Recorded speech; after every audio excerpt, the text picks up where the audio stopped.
I see deals from 100 different directions. So I have 100 different people calling me for money at any point in time. And within seconds, I could tell who's on his game and who isn't on his game. The guys that say this is the next best thing. It's the guys that say, don't worry, I'll refi in the year now when rates go down. Don't worry, don't worry, don't worry. I always worry, right? So it's not the don't worry. The don't worries get me. It's the lack of coherent business plan. You can't tell me that if the market today is $60 a foot, that you know for certain it's going to be $80 a foot because you're that smart. You're not that smart. No one's that smart to know it's going to be $80 a foot. You may be able to find a tenant by luck at $80 a foot, but if the market is 60, we can bank on 60, right? We have to bank on 50. What if something goes down? It's like all the guys with interest rates today. When somebody comes to me today and says, I'm going to refi next year when rates go down, for 3 years I'm hearing this. My answer is, how do you know? Well, what do you think, like, being afraid to lose money, like, what does that do to you?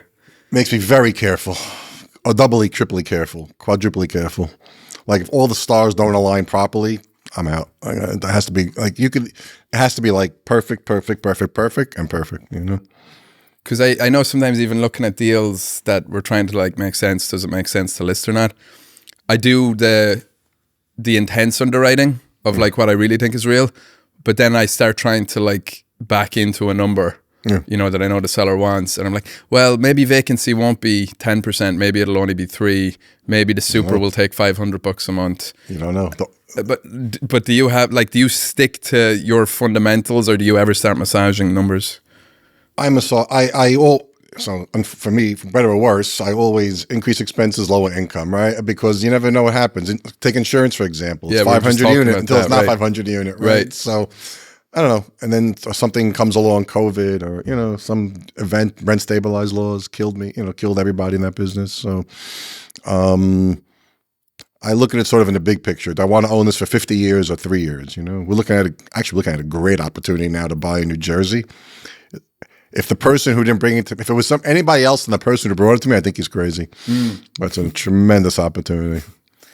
It's an interesting dynamic as an investor, right? You're always want to deploy capital and make money, but at the same time, you've got to be disciplined on the back foot because otherwise you can get in trouble. I look at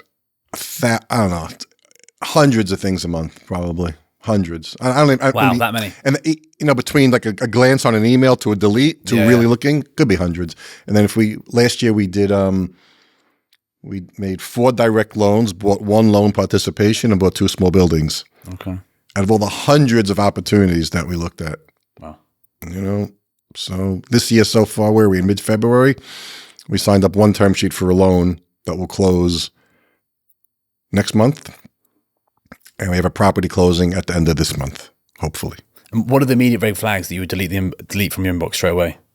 Guaranteed, you know, he's a great guy, you know, 90% leverage. Everyone says they're a great guy. Everyone says they're a great guy. Then you look it up he's like, you know, mortgage fraud. Like, don't you have Google? Yeah, don't you have Google? You don't have Google? You know? That's a good one too. We should use. So if we were to back up, right? So H Equities is your own business, right? Yeah. And you've touched every part of real estate investing, I would say, from even like brokerage, advisory, lending, ownership, acquisitions, right? I've done it all. You've seen it all. Yeah. I've worked for developers. I've worked for numerous luminaries, people in the paper. I worked at a bank. I learned everything along the way. And then one day at midlife, I decided to start my own company. And it's, you know, so far it's worked. It had some challenges in the beginning, like a lot of challenges in the beginning. But thankfully, we stuck to the plan and it's been working out. What was that like when you decided so late in life? I say so late, but obviously relatively young. What was that to decide, like, I actually want to start my own business? Yeah. So I was 48 years old at the time, 49. And I just realized that I couldn't get to where I wanted to be if I didn't just like go out on my own. So it's very hard, very complicated to start your own business at 48 or 49 with children in school and whatnot. Even at their older children, I think I had 5 children in school at the time and bills and this and that. So, but I stuck to a plan and it worked out. And so, it's still working out. It's still developing, still getting, you know, moving along. It's not a complete picture yet, but we're still getting there, you know. I imagine you come to, when you're 48 and you start a business, you come with a serious amount of perspective that a 28-year-old wouldn't have. At 28, you know everything. Yeah. Makes it easier.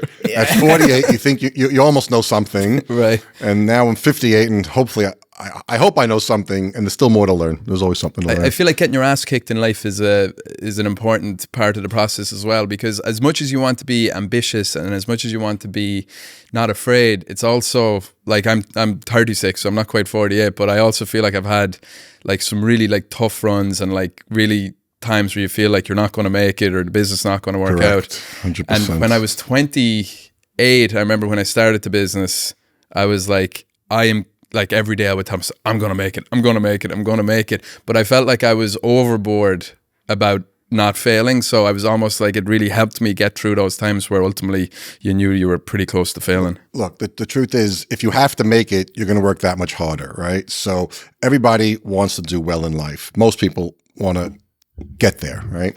But you have to have like sort of like a realistic goal. So a realistic goal isn't, I want to be Jeff Bezos, right? It's a great goal. It's nice, but it's not realistic. So having had some negative effects in life and in business gives you strength, character, resilience, right? If everything's given to you from day one, day two, and on, you just don't get it, right? You can't appreciate buying that house if someone buys you that house. You can't appreciate getting that car if someone gets you that car. So you can't true. appreciate taking that vacation that you've always wanted to do but couldn't afford till now.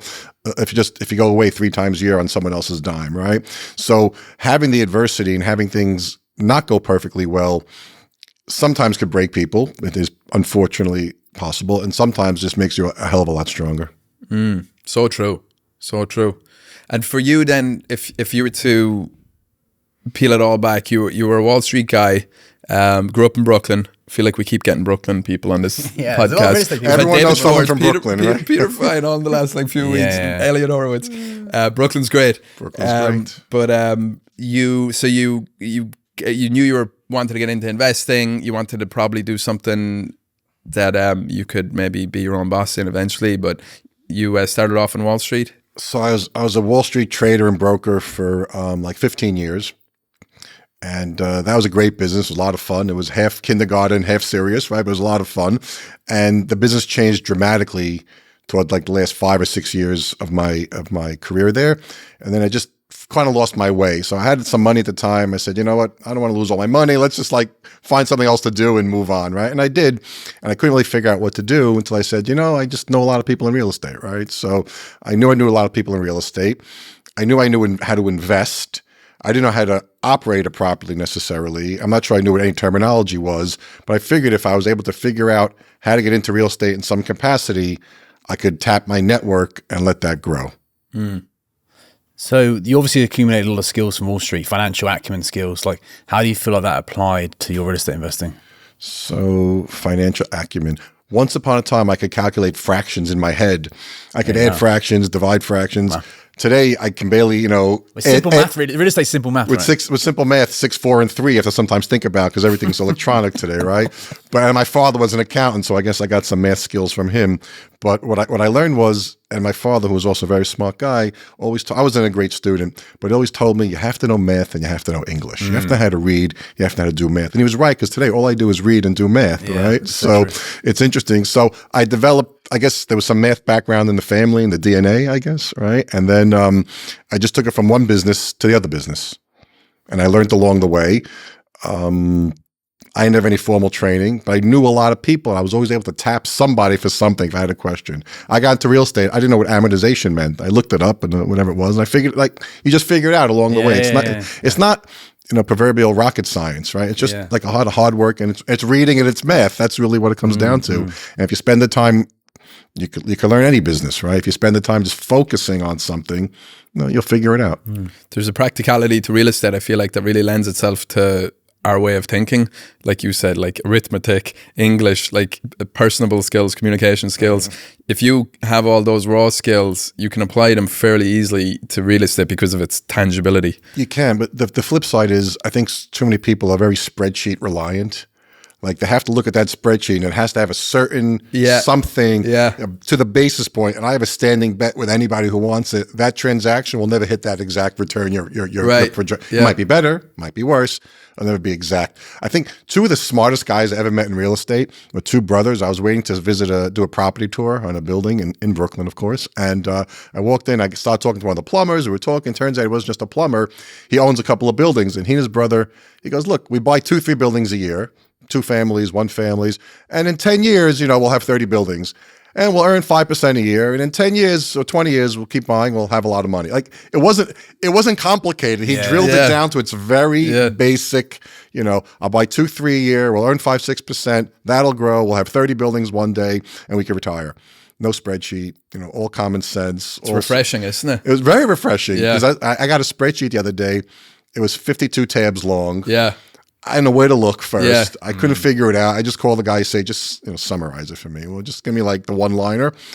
People get, I think, too much into the spreadsheet and less into the big picture of what it's supposed to be, which is a long-term investment, not a financial engineered business plan. Thanks for listening to The Broker Brunch. We've now brought you a ton of episodes and we hope we're providing a lot of value. If you have any ideas of people you'd like to see on future episodes, please drop it in the comments so we can make it happen. Would you say you've gained a good skill at seeing intrinsic value in real estate and in buildings as opposed to just what you might see on paper or on Excel? A lot of what I do is sort of instinctual, right? I have partners who handle the very, very nitty gritty because they're really smart like that. And they understand the minutia behind the numbers, which is great. You can look at a building and it's all common sense, right? So if you're projecting to buy a building, whatever, it's $10 million and your income might be $400,000 when you're done, why buy it? Like why make that 4%? It's sort of instinctual. Some people will say, well, rents may go up 10% a year. And to my answer is, how do you know that? No, they're not, right? So to me, a lot of it's instinctual. And the benefit I have is that I see deals from 100 different directions. So I have 100 different people calling me for money at any point in time. And within seconds, I could tell who's on his game and who isn't on his game, which is a benefit to me because I don't have to invest in 100 of those deals. I can invest in 1, I can take 2 or make one of those loans. But from the perspective I have of not really caring if that deal works out or not, I'm not invested emotionally in investing in this deal or that deal. I'm invested in the sponsor. I'm invested in his business acumen and his skills. But from my perspective, and not that I have all the answers, I could figure it out in a couple of minutes if it's something to do. So this is really interesting. It's about the sponsor and not necessarily the project. Is it like 80-20 the sponsor or is it? It's almost all the sponsor. Like really? if a friend of mine brought me a deal the other day. Like I said before, if anyone else brought me this deal, I think they were crazy. But because I know him 25 years, and because I know his brother for 25 years, and because I know how they think and act and work, and they plot and they're slow and they move, it to me instinctually is like, I think he has something. Okay, right? so you're nimble, way more nimble than JP Morgan or like a regular lender. I'm a guy sitting in a room. Right. I don't have to. I don't have 500 people on the credit committee to are afraid to lose their jobs. Right. It's from the debt perspective. It's me and 2 partners, and I'm like a little difficult to deal with, let's say, and they're also harder because they're very particular. We want to make sure as a lender we get paid back, right? When I'm an equity investor, I want to make sure as an equity investor our investors aren't at risk. Right. And there's always risk, and there's some unforeseen events that happen. You can't control it, but we're very sponsor driven. Like I really want, and I've learned this from mistakes in the past where I've done some transactions that maybe I didn't rely on the sponsor as much, but the property was great and the location was great, and those didn't work out. So that's really interesting. Yeah, the sponsors, the way very sponsor driven because I'm not operating day to day. Not a skill set I have. Maybe I could develop it. I don't want to develop it necessarily, but I like the investment perspective.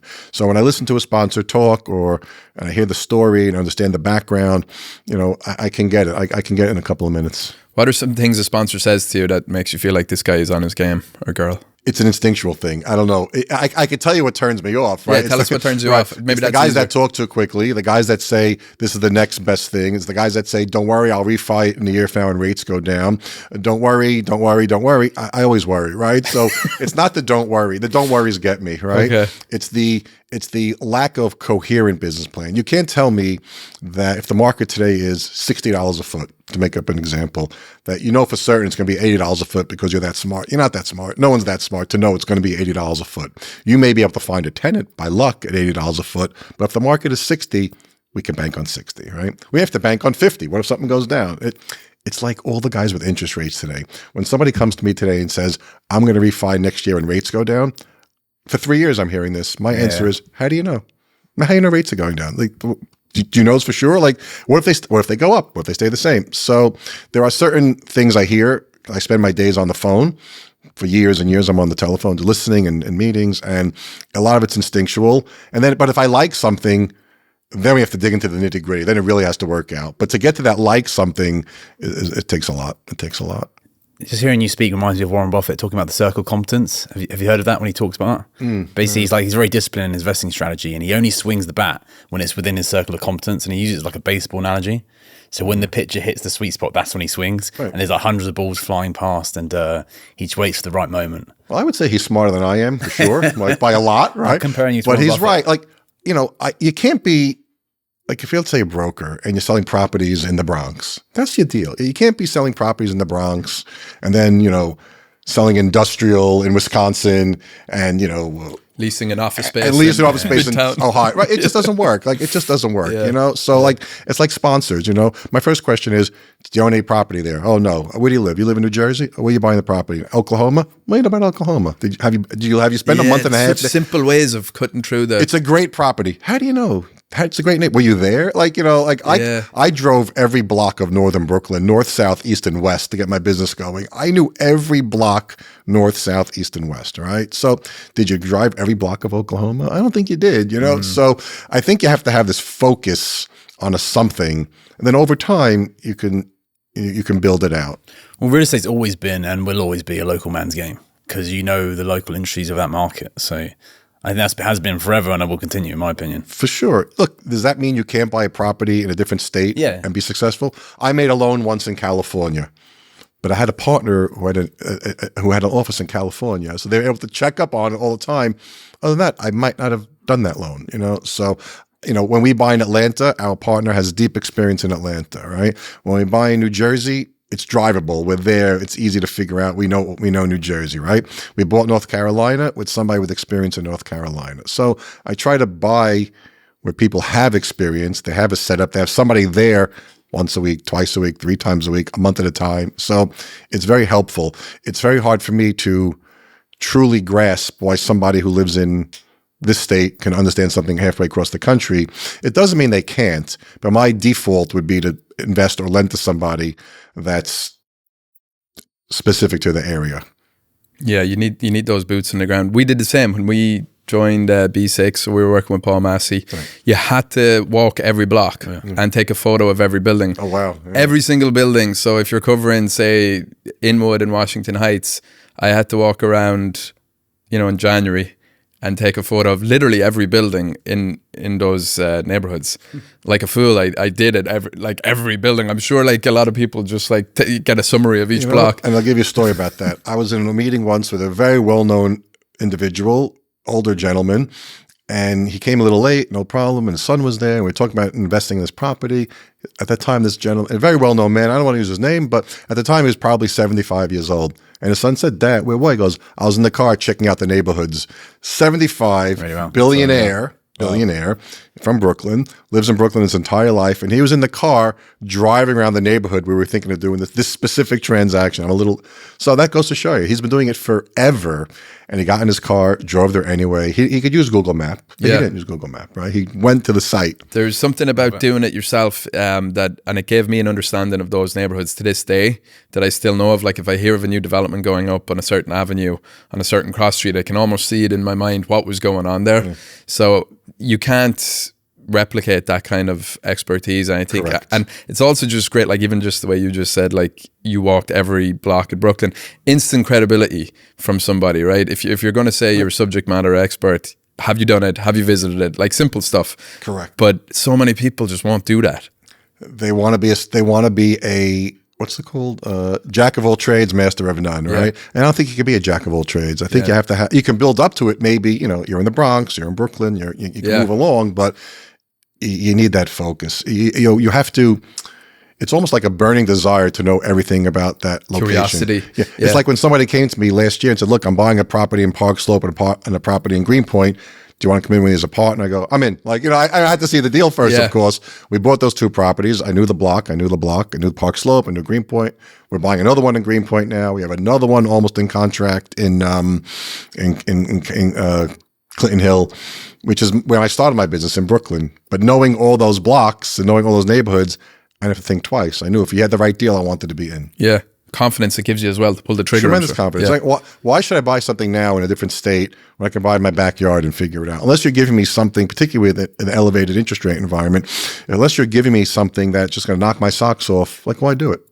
I think there's so much opportunity. The challenge people face is that they drown in all that opportunity. They don't know what to focus on, so they just see everything. They think they go after everything. Everything's an opportunity. Yeah. And it's just not true, right? Until you really review something, it might be an opportunity. I'm sure I've passed on things that might have been major winners, but I know for certain I've passed on things that lost a lot of money, right? So if you have one of the biggest mistakes I made early on was not focusing enough. Once I started focusing and drilling down northern Brooklyn, boom, things started to change a lot.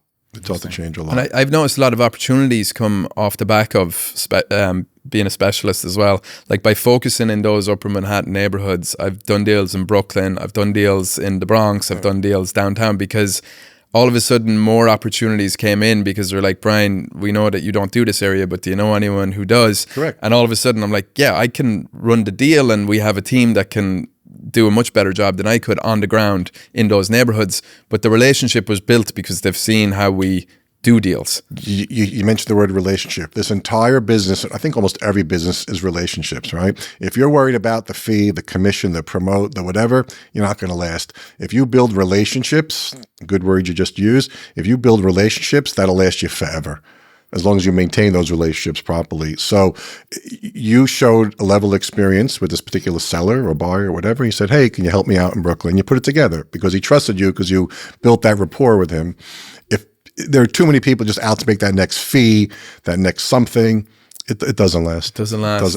It does not. This is a lot of experience. It does not last. Yeah, you can't get focused on that commission. You can't get focused on whatever it was. You have to is this relationship going to be better or worse after this deal? You have to make money. You have to make a living. You got to pay your bills, but you got to focus on the bigger picture, the 10-year picture, the 20-year picture, not the 15-minute picture. And people do it and they make a living doing it. But if I need an answer from somebody in almost anything, I can get an answer from somebody in almost anything. Real estate, because I built relationships. If I need an investor to pop in with me at the last second for something went wrong, I can get that done. If my partner has to have something executed at the last minute, he can get that done. Because it's about building relationships over very long periods of time. That's a great word you used. So with the relationship side of it and growing the business, all that aside, so in terms of the actual lending market today, right? We're February 2025.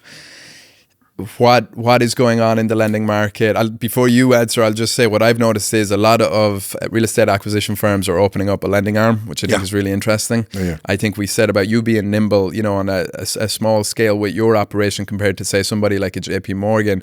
But it does feel like that buyers are actually willing to pay a premium now for the certainty of close. And I think they're getting retraded all the time from regular banks. A regular bank might give a term sheet 30 days ago. It's totally different in 30 days' time. So I think you're in a very interesting spot along with a lot of your colleagues who are in this lending space. Right. This could be the future. So I've been lending for years. I've always liked it as a balanced strategy to owning property, because you own property, sometimes things get a little bumpy along the way. When you lend money properly, it's generally very smooth, right? Generally very smooth. Everyone thinks it's easy, which is why everyone's trying to get into it. And the rates are high. They can't find an equity transaction to do. We have found in the last 2 years or so, maybe a little longer, we have a better class of borrower. We're less levered than before. We're making more money than before. Our borrowers have real money in the game, and they just understand the cost of capital. It's a very unique lending environment. In my space, our space, we are sort of in this 20 million and under space. So a lot of those loans are too small for these very large funds. And they're too big for an average guy who hasn't figured out how to put a $5 million loan together, right? And we execute with people who we either know for a while, who know us, who just want to come to us for, like last night, we worked on a term sheet last night for a borrower who needs to close something in a week. It's a sit-down contract. Next Wednesday, please get it done for us. So we scrambled. Whether or not it sits down and gets done, I don't know yet, but we said, okay, we scrambled last night. We spoke about it. We texted my partner and I last night. Great. You can't get that from a very large company. I think you can. I don't think you can. I don't think you can. No. And as far as banks retrading, you're right. Look, even from a borrower's perspective, we were closing on these Brooklyn properties, and about a month ago, 3 weeks ago, the bank said to us, we need you to double your interest reserve, and we're going to lower your proceeds. We're like, thank you very much. So I told my partner, call so-and-so lender, call him, he'll get it done, don't worry about it. And boom, we got it done, right? Because I knew that fit his bridge platform. But a lot of people are trying to do it. Everyone's got a different niche. We have the niche where we're sort of opportunistic, where we're stepping in where banks aren't doing, or even private lenders may not want to do. We did a lot of land pre-dev loans in Florida over the last 18 months. Great sponsors, great locations, great business plans, just trifecta, all in line. And what it is, this lender's over leveraged, he needs his money back. This bank can't upsize the loan, they just can't do it. This bank doesn't want to do a mid-construction luxury home on the primest of prime locations in Florida because they just can't do it now. So this opportunities came up where, okay, we're in the space. We have a little bit of a reputation today. Like you said, relationships, right? And we're finding that it's a tremendous lending market. Tremendous. And people are trying to take advantage of that in a good way. It won't be as easy as some people are trying to find out because it's easy to make a loan. It's hard to get paid back, right? Making a loan is simple. Getting paid back is where it really, comes down to making sure you did the right job a year or 18 months earlier. And the environment may stay like this for quite a while. I mean, I don't know, but I think it will. But I don't know. Could change tomorrow. Could get, will rates go down tomorrow? Everyone else seems to think they will, so maybe it'll change. I don't know, but it's really a great environment for a lender. What's going to happen to all these banks that are over-levered? In your opinion? So far, nothing's really happened except for Silicon Bank and Signature. Nothing's really happened. Look, I don't know who, but someone just bought a whole portfolio of rent-stabilized loans. I think Peter Hungerford. Peter, Peter, right on the show. Friend of the show. Right. He's a smart guy. I listened to that one. Yeah. Right. And PIMCO, I think it was. PIMCO. He bought from bought it with PIMCO. 40 cents on the dollar. 40 cents on the dollar. Yeah, 45 something. That bank got toasted on that. Now, there are loans everywhere that are, particularly in the rent-stabilized world, that aren't worth the loan balance. There are loans all over the country that are agency loans all over the country that aren't worth the loan balance. So there's the old model, extend and pretend, right? There's another one, I can't think of what it's called, right? But people are doing that. They're just extending a loan or they're trying to get paid off. If they get one loan payment, they consider it current. And so far, nothing's happened. Nothing really has happened. Elliot, that's become standard operating procedure now, is just extend and pretend. Every single deal we look at that's been any bank has financed in the last 5, 6, 7 years, every single one of them is worth just under the debt or the debt. Correct. It's right. And maybe they have enough reserves this time. Maybe there's something in the background we don't know as people looking out, and looking in from the outside window, let's say. But I don't know. I think there are a lot of banks over-levered, and maybe they just, particularly in those two spaces, they may not be over-levered in industrial, they may not be over-levered in retail, but the multifamily, as everyone knows, was get rich quick, you can't lose, right? That was the whole mantra. The darling of It was the darling, real 80%. If you took an 80% loan at 3% 4 years ago, you have about zero chance of refining that. Zero chance, right? Maybe if you got so lucky and you quadruple the rents, maybe you'll do it, right? But you have no chance. And every week somebody comes to us and says, hey, I got to pay down my lender and I have to buy a rate cap. And every time you just look at the math, you go, hey, but your property's not worth the debt. Like, why would I give you that loan? I'm going to refi next year. No, you're not. Like, it's the same story. It's like a playbook. They're on life support. They're on life support. They don't know it yet, right? One of the hardest things to do is to take a loss or to admit to yourself you have a loss, right? That's tough to do. I was a former stock trader. We took losses every day, right? So if to be a successful stock trader, you have to cut your losses, move on, cut and move on. And as a stock trader, if you couldn't cut your losses, you were doomed to failure, right? The best stock traders took the quickest losses, right? Very interesting. And that was for certain. I worked with a guy, he probably lost money on, I forgot the exact numbers, a long time ago, more than 2/3 of his transactions, but that 1/3 he killed it. He just killed it. The guy, he was like an idiot savant. He couldn't add numbers, but he just saw things. Like he just knew what was going to happen in the market. He just had this thing about him, but he lost money. It didn't faze him. Interesting. Just went about his day, went for dinner, but the 1/3, he just crushed it, this guy. It's like pattern recognition, right? I suppose that's right. A theme across all he industries. recognized that the best stock traders took losses. The best investors take losses, right? So most people just can't take the loss. If they have a lot of LPs in a transaction, it makes it much harder because they are disappointing your investors, right? But if you can learn to take losses and admit to yourself you have a loss, that's the first step to recovery. Have you been offered buy notes from banks, or would you buy notes? I have financed people that buy notes. Note financing. I've done it a couple of times sort of opportunistically. I haven't bought a note directly myself. I get calls a lot lately to buy notes, but I feel like I'm like the last guy getting the phone call, because I'm not really in that space. Yeah. It's not my thing. Not really known for it, but every time I get that call, I'm like, nah, this can't be good, So, and it might be good, but I go, nah, it's probably not for me. But I do get, a lot of calls to finance notes, but I do one here and one there. Is this note-on-note financing? I would do note-on-note financing. Yeah. I've done a couple of note-on-note financings for non-performing loans. They were highly opportunistic in terms of my leverage and what I was making. And one of those transactions, I actually did the note-on-note and I put equity. And the guy that sounds messy. That sounds kind of not messy, complicated, I suppose. The same investors wanted both, so it was and it wasn't, because some investors just want to get paid a coupon, let me sit there, and some will take the risk, right? Okay, yeah. But that particular transaction was run by a very smart guy who really knew what he was doing. I might not have done it with anybody else at that moment in time, but it worked out, thankfully, very nicely. And then we just financed one about 2 years ago in New York. It was a low levered for me and low levered for the buyer. And I know the guy a long time, so I did it. He's still sitting there trying to get his money out, but eventually he'll get it. I'm seeing a lot of them, but to execute, I don't know that I would do it directly. Like to partner up with somebody, it's probably more the way we would do it. Like put up the money, most of the money, half the money, something, take our own note on note and go forward. I feel like we throw out complicated terms a lot and take it for granted that people know what they are. But if you're, say, a younger broker and you're watching this and you're like, note-on-note financing is one thing we throw out, but what about mezzanine financing? What about, LP checks, pref equity? So like, if you were to describe those terms, how would you best describe mezz? Stay away. No. How do you summarize the capital stack, I suppose? So, there's there's the equity in the transaction. That's the sponsor equity. That's the most at risk, right? Then there's the debt that sits at the bottom, right? And somewhere in between, there might be mezzanine financing, which is just called like a second mortgage, just to make life easy, right? If it's it's a $20 million acquisition and the senior lender's at $10 million. Great.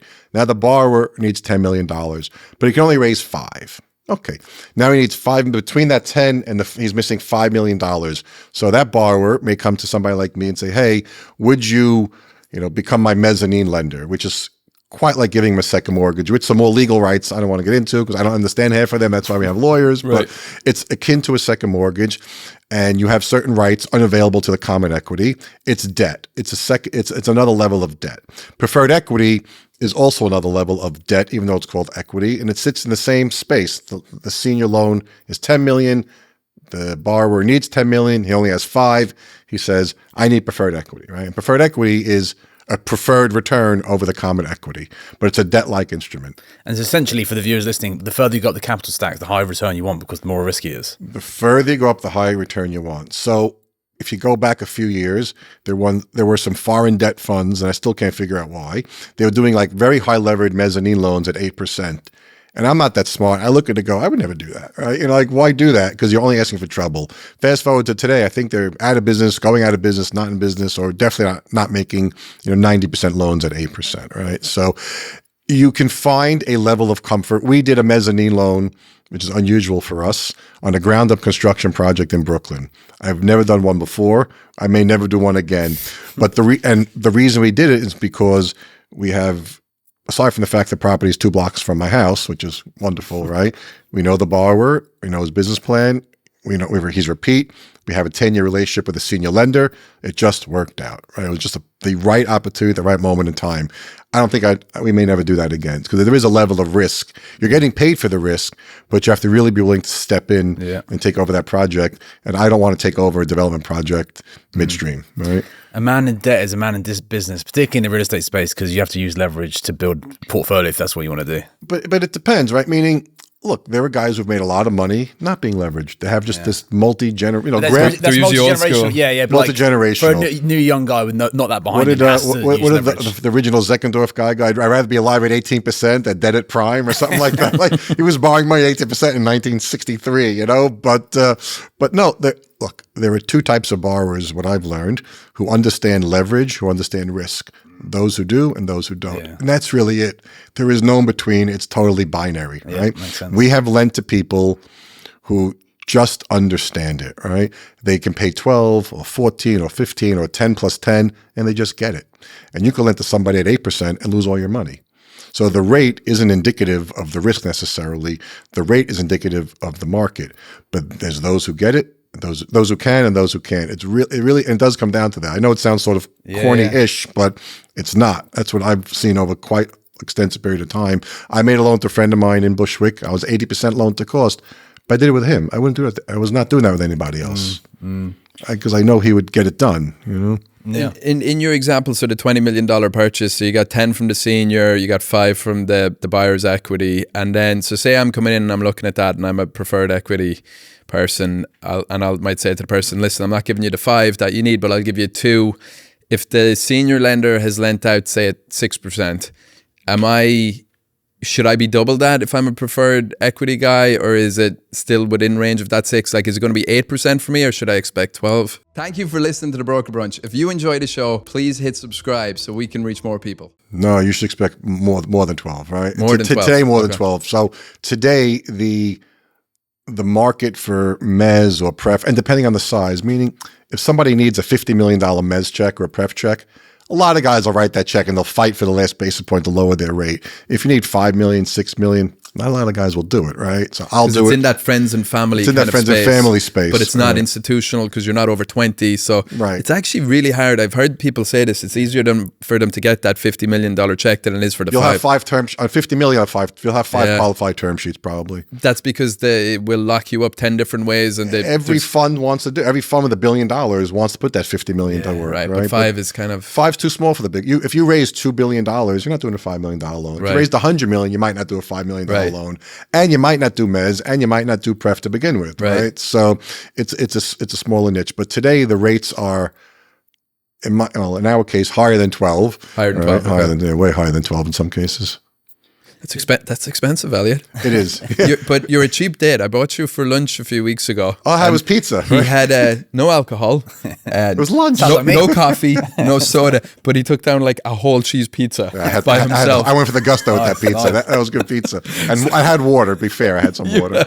No, but when it comes to the lending, you're expensive. The lending's expensive. Lunch but you think about it. If you have to go raise the equity, right? The equity costs you more money. Because on the equity, you're paying that equity investor 70% of the profits, I'm guessing. I don't know, 65, 75, 85, whatever it is. I'm at least a fixed rate. Any mezz provider or pref provider is a fixed rate. Maybe there's some equity participation, typically not, right? But it's a fixed rate, and you have to get your deal done, right? So if I'm going to take the risk, I have to pay my investors. My partners and I have to get paid. I have to make money, right? So to do it, years back, a 12% mezz loan was great because interest rates were 0. Okay. Just to quote Warren Buffett again, like if you're going to invest, you might as well get double the risk-free rate, whichever I don't know what the treasury is right now. So it's going to be double. It's going to be double digits. Yeah, it's going to be almost double digits. That's also correct. But that depends on what you're looking at. I mean, if he's buying $1 billion business, yeah, that's true. We need to get Warren on. But back in the financial crisis, he lent money to Goldman Sachs, Bank of America, whoever it was. He got 10%. So as a corporate loan to these behemoths that needed capital, he stepped in with that, $1 billion like in a minute, right? Right. So today, again, if you need a $100 million senior mortgage, you'll have a lot of quotes for that. If you need a $5 million senior mortgage on a piece of land in prime Florida, you may or may not have those quotes because some of the land lenders may have too much already. I don't have too much of it. So we stepped in, did a lot of them. We got paid for it, right? But the borrowers were okay with it because they understood the cost of capital. We did a preferred equity investment on an amazing apartment complex in Long Island, and we got a mid-teens coupon. And 4 years earlier, that would have been a 7% coupon.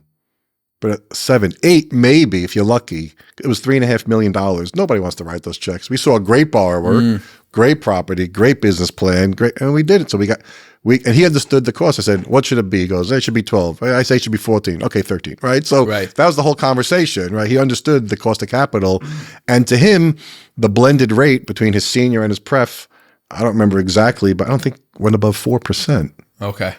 We actually see the same thing on the listing side when we're selling properties. Is the first question they ask is, what's your fee? Then we know it's probably not going to be a good client, a good result. But if they can understand the value we can bring, That's correct. Then it's a much smoother and easier for both sides. And it usually ends up in a higher sale price. That's correct. So people, when I quote a mezz loan, a preferred, I always tell the broker or the borrower, what's your senior loan rate? Like, just let's look at the math. Let's blend it together and see what it comes to.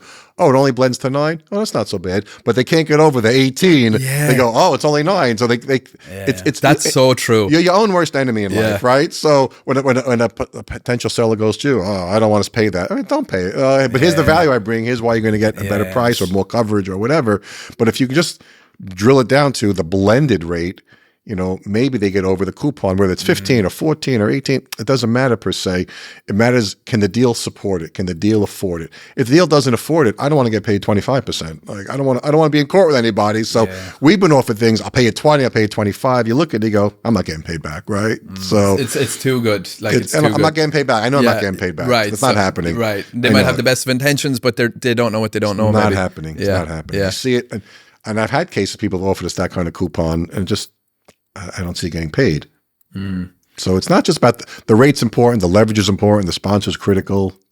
Yeah. And today especially, I keep saying it, there are people that get it, people that don't get it, and that's really it. If I stick my $2 million in as that pref check on that deal, and say I get, just throwing out a number, 15% return, do I get my pref equity paid at 15% for the course of the loan? Right. But then say, for example, they go and sell the building for 30 million. Do I participate in the upside at the same level, or is it? If you've negotiated an equity kicker, yes. If you haven't, then no. I haven't had any success negotiating equity kickers. We don't even ask for them because it's not that common. So you get your equity back. We plus get your our return. money back. We've got paid, hopefully the full current pay along the way, because I like to get paid everything currently. Sometimes there's a current and an accrued. You get paid at the end a little bit, but there's no upside. We haven't had we have had no equity kickers in ours. Because you could conceptually go lower on your rate and ask for the upside. Do people do that? Or? Some do. Yeah. Some do. You can get really creative in this space. You can. By the way, you can ask for anything you want to ask. You can ask for anything. I'm giving you $2 million. Here's what I want. Right. The majority of your loan portfolio is bridge loans, right? So a 12 to 18 month period. Yeah. Okay. We have 2 loans exactly that are 3-year terms. One was this pref equity that I mentioned, and one was we've made 2 loans actually, 3 loans that were 3 years.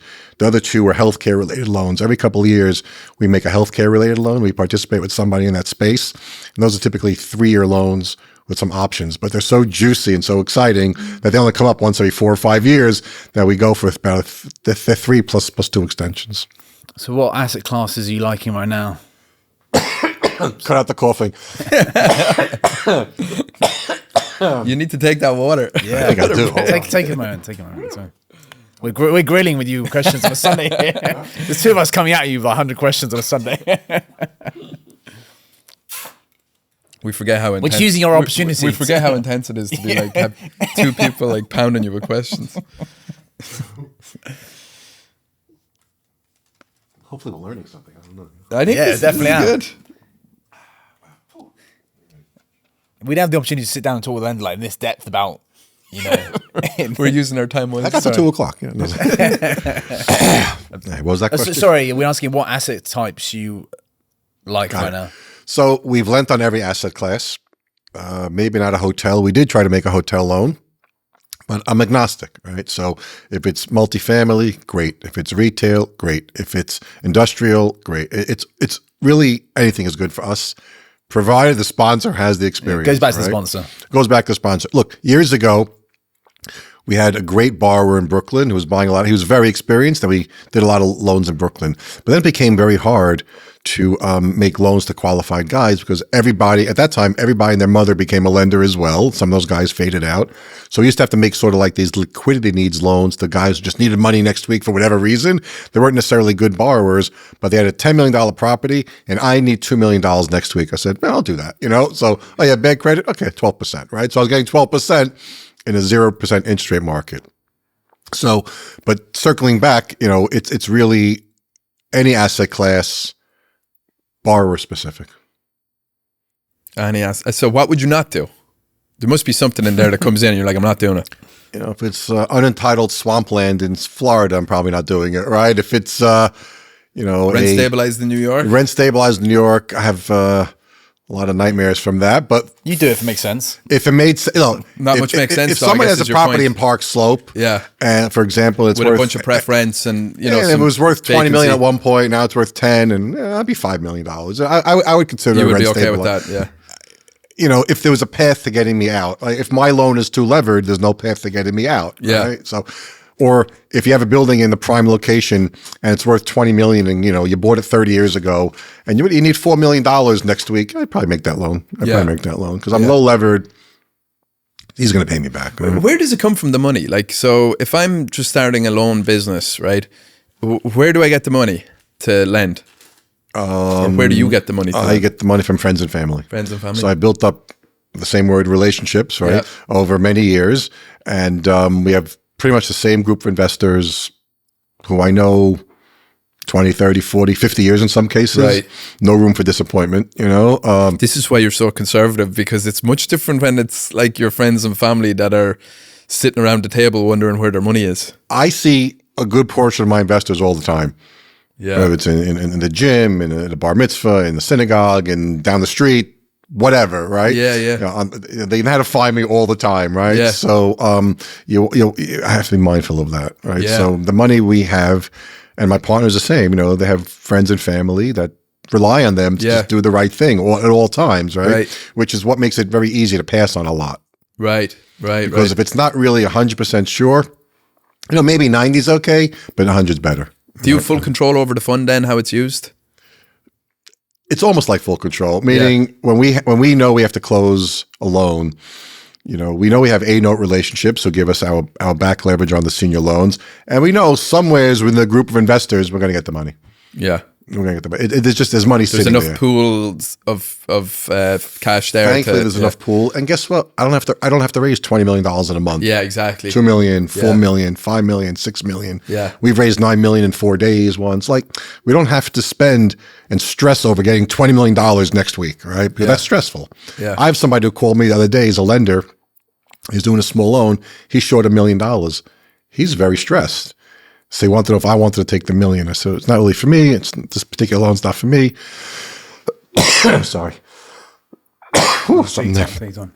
So where was I? So he asked me to take that piece of the loan, and I've bought loans from him in the past.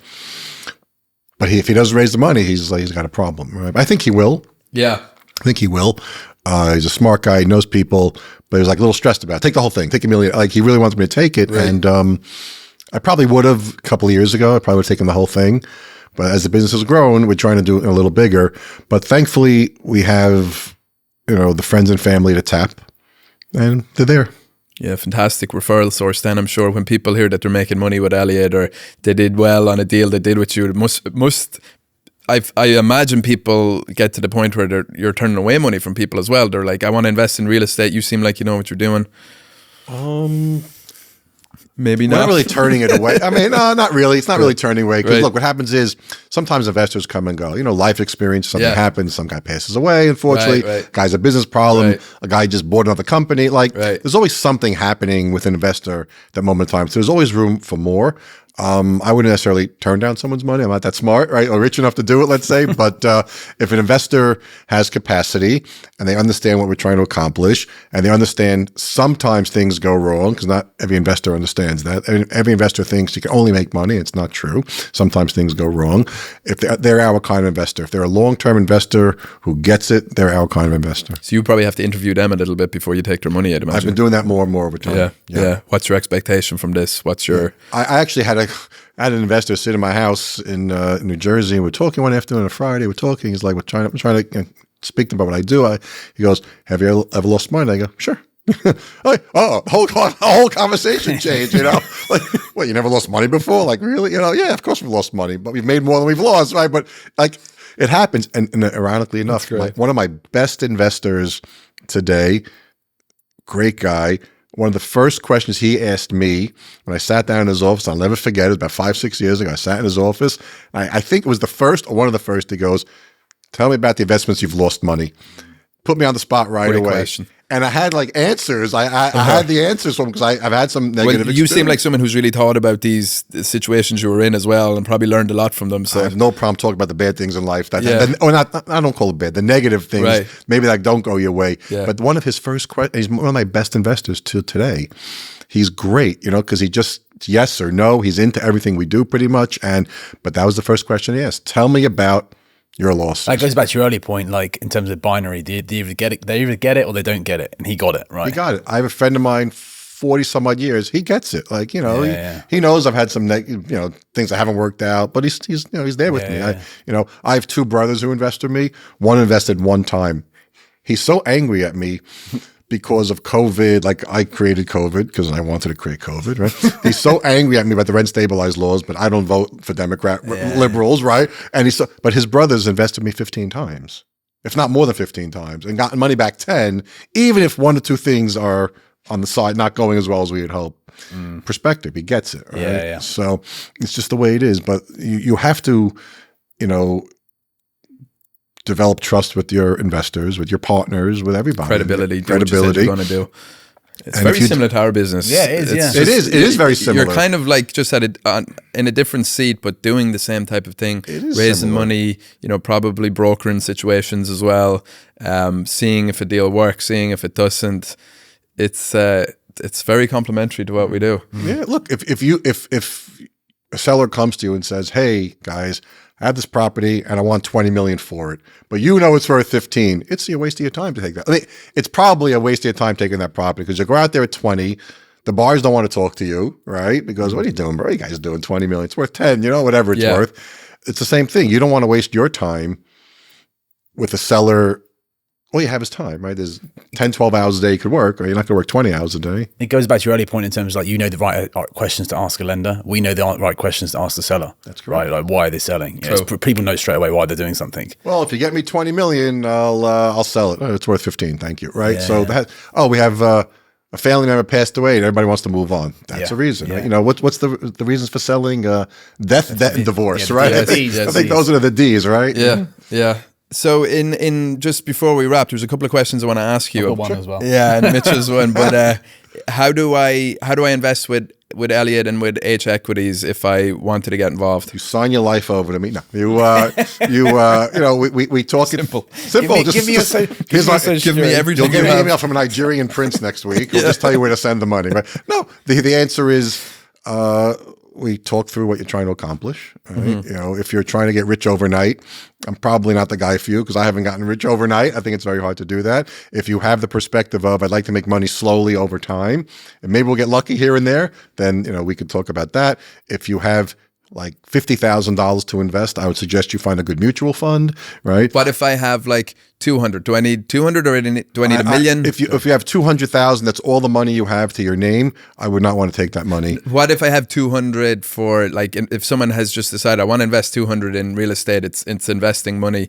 Is that too like what are the check sizes? I would not take? want to be responsible for somebody's only $200,000 because if something goes wrong, I can't. I just don't want to deal with it. I don't want to live with that stress. If you have millions of dollars and millions and millions and millions of dollars and you're spread out over a variety of investments, I'm happy. Right. People who invest with me, I'm not the only guy to give money to, except for one or two cases. I think I may be the only guy I've had these people's money. But most of the people who invest with me invest with a lot of people. Okay. And they're spread out. So if you have 100,000 to your name, I'd advise you to find a really good qualified wealth manager, broker, somebody that can diversify that money in some great mutual fund or something. Because to take 100,000 or 200,000, that's all your money, and invest in one particular project, you could lose your money. Like it can happen. Like it's not a slam dunk. Something could go wrong, and maybe you're illiquid for 5 years, right? So I have a few investors that I think are in those situations where they have a little bit of money, but they don't have a lot left, and it's a little stressful. I much prefer people that are either investing a lot of money for their retirement or they make a lot of money in their business and they can diversify with me. And I have investors, I look at deals for them, they're going to invest with other people. Because I know they're not just investing with me. I say, this looks great, you should do it. I don't know the guy, if you know him, you should do it. Right. Okay. Cool. That happens. Cool.